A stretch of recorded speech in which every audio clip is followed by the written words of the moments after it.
سبحان اللہ۔ یا حسین ابن علی آپ سا کوئی نہیں، آپ ہے جان نبی آپ سا کوئی نہیں۔ وہ شریعت ہو حقیقت مسجدیں ہو خانخواہ، وہ شریعت ہو حقیقت مسجدیں ہو خانخواہ، سب کو دی ہے زندگی آپ سا کوئی نہیں، آپ سا کوئی نہیں۔ یا حسین ابن علی آپ سا کوئی نہیں، آپ ہے جان نبی آپ سا کوئی نہیں۔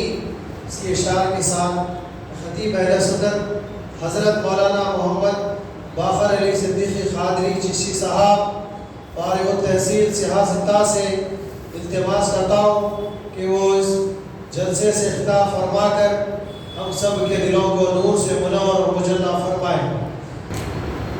السلام علیکم ورحمۃ اللہ وبرکاتہ۔ الحمدللہ رب العالمین، والصلاة والسلام علی سید الاولین والآخرین، نبی الانبیاء والمرسلین وعلی آلہ واصحابہ ومن تبعہم بإحسان الی یوم الدین، اما بعد۔ فأعوذ باللہ من الشیطان الرجیم، بسم اللہ الرحمن الرحیم۔ إن عدة الشهور عند الله 12 شهرا في كتاب الله يوم خلق السماوات والأرض منها 4 حرم ذلك الدين القيم، صدق الله العظيم وصدق رسوله النبي الأمين الكريم، ونحن على ذلك لمن الشاهدين والشاكرين۔ عن رسول الله صلى الله عليه وسلم عمر بن الخطاب سراج أهل الجنة، أو كما قال عليه الصلاة والسلام۔ حاضرین و سامعین، ابھی جن آیتوں کا میں نے شرف تلاوت حاصل کیا ہے اللہ جل شانہ، اس میں فرماتے ہیں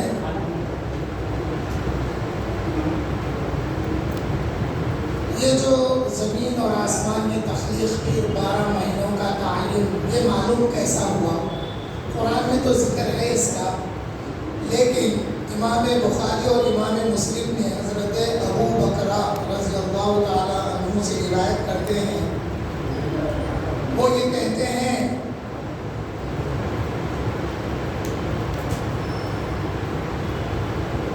تھوڑا توجہ سے سنیں تو میرا کنسنٹریشن باقی رہتا۔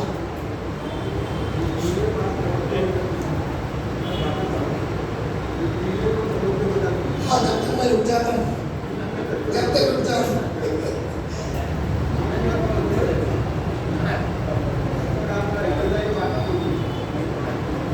امام مسلم، یہ جو آیت ہے نا اس کا شان نزول بتا رہا ہوں۔ امام مسلم اور امام بخاری نے ایک روایت لائی ہے حضرت ابو بکرہ رضی اللہ تعالیٰ عنہ سے۔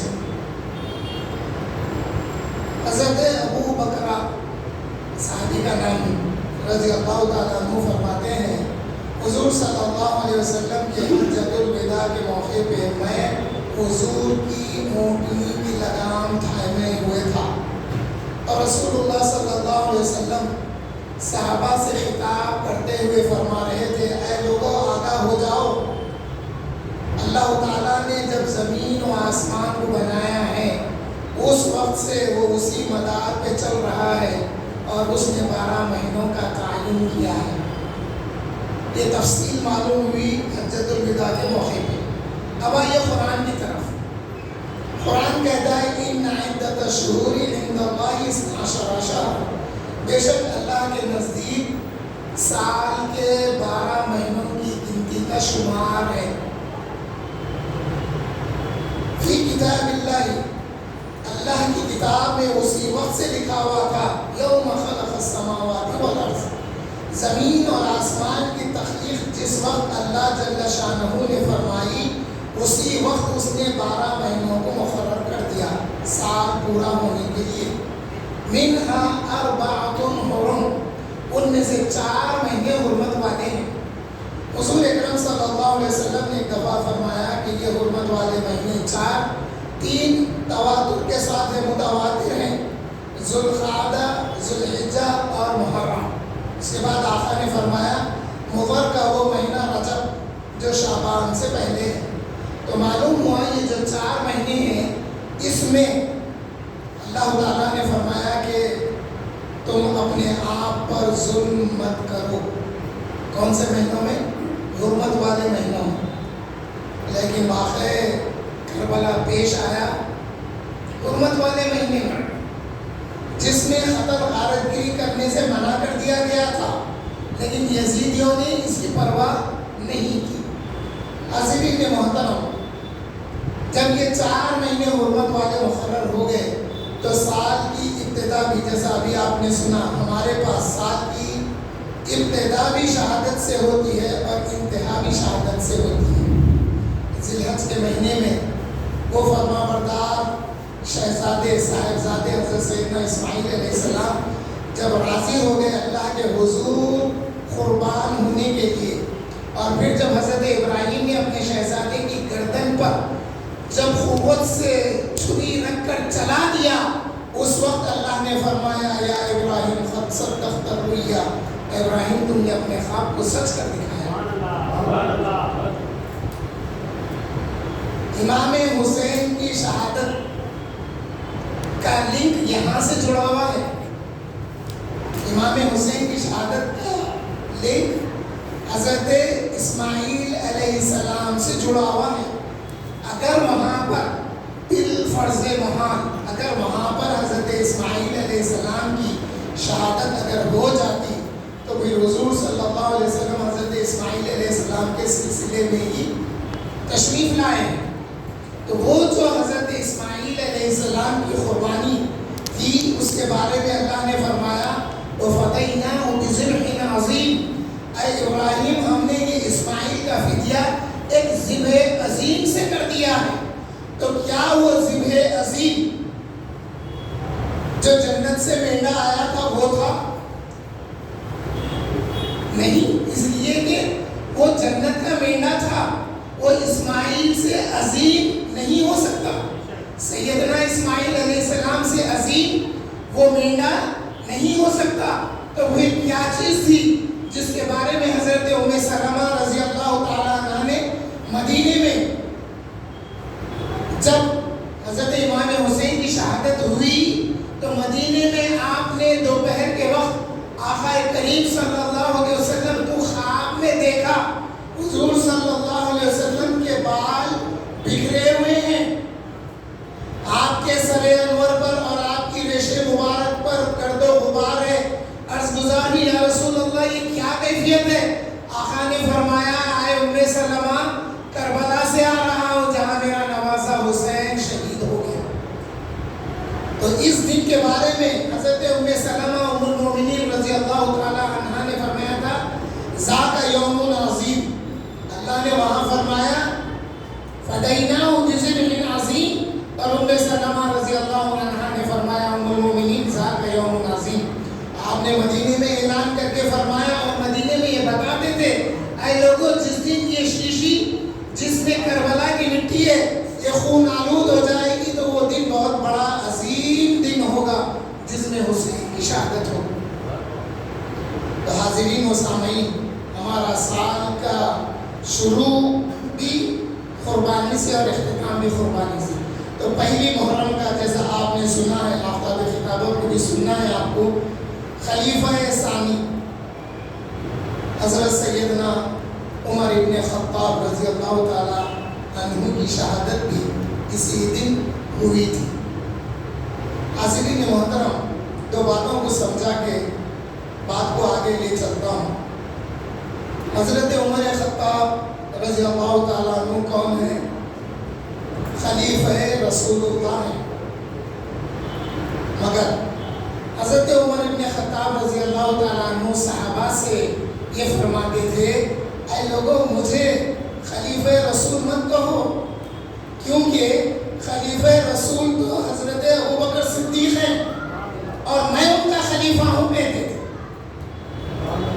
میں رسول اللہ کا خلیفہ نہیں ہوں، رسول اللہ کے خلیفہ حضرت ابو بکر ہے اور حضرت ابو بکر کا خلیفہ میں ہوں. آئیے پھر خلیفہ، ایک خلیفہ اللہ نے آسمان میں فرشتوں میں اعلان کیا تھا. خلیفہ ہوتا کیا ہے وہ بتانا چاہ رہا ہوں. آپ نے ان سے معجزے کرامات سنی نا حضرت عمر رضی اللہ تعالیٰ عنہ کے، پھر اس کی تائید ہونا نا قرآن حدیث سے. ہمارے پاس کیا ہے، اہل سنت والجماعت کے پاس باطل قابل، باطل تعویلات، یہ وہ ایسا ویسا نہیں، آتھینٹک ریفرنسز ہے اور آتھینٹک نریٹرز ہیں ہمارے پاس. تو آئیے اس کی حقیقت کو سمجھتے ہیں. خلیفہ ہوتا کیا ہے؟ اللہ تعالیٰ نے جب ملائکہ سے کہا تھا انی جاعل فی الارض خلیفہ، فرشتوں کو تخلیق فرمانے کے بعد اللہ نے فرمایا میں زمین میں اپنا خلیفہ بنانا چاہتا ہوں. تو معلوم ہوا یہ فرشتے اللہ کے خلیفہ نہیں ہیں.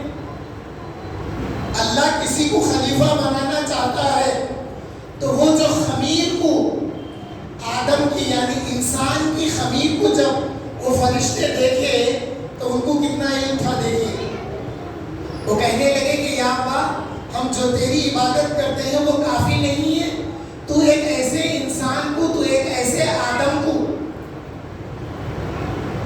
ایک ایسے انسان کو بنا رہا ہے جو زمین میں جا کے فتنہ فساد خون خرابہ کرے گا. اللہ تعالیٰ نے فرمایا تھا کہ جو میں جانتا ہوں تم نہیں جانتے. جب تخلیق ہوئی حضرت آدم کی، جب روح پھونکی گئی اور حضرت آدم میں قرار آیا نور محمدی کی وجہ سے، یہ انشاءاللہ ربیع الاول میں سنیں گے. لیکن پوائنٹ پہ آگے بات کرتا ہوں. تو اللہ نے حکم دیا ملائکہ کو، اے ملائکہ میرے آدم کو سجدہ کرو. تو ساروں نے سجدہ کیا. تو خلیفہ یہ اللہ کے خلیفہ ہیں. اللہ کو سجدہ فرشتوں نے کیا. اب اللہ نے اپنے خلیفہ کو سجدہ کرایا تو فرشتوں نے سجدہ کیا.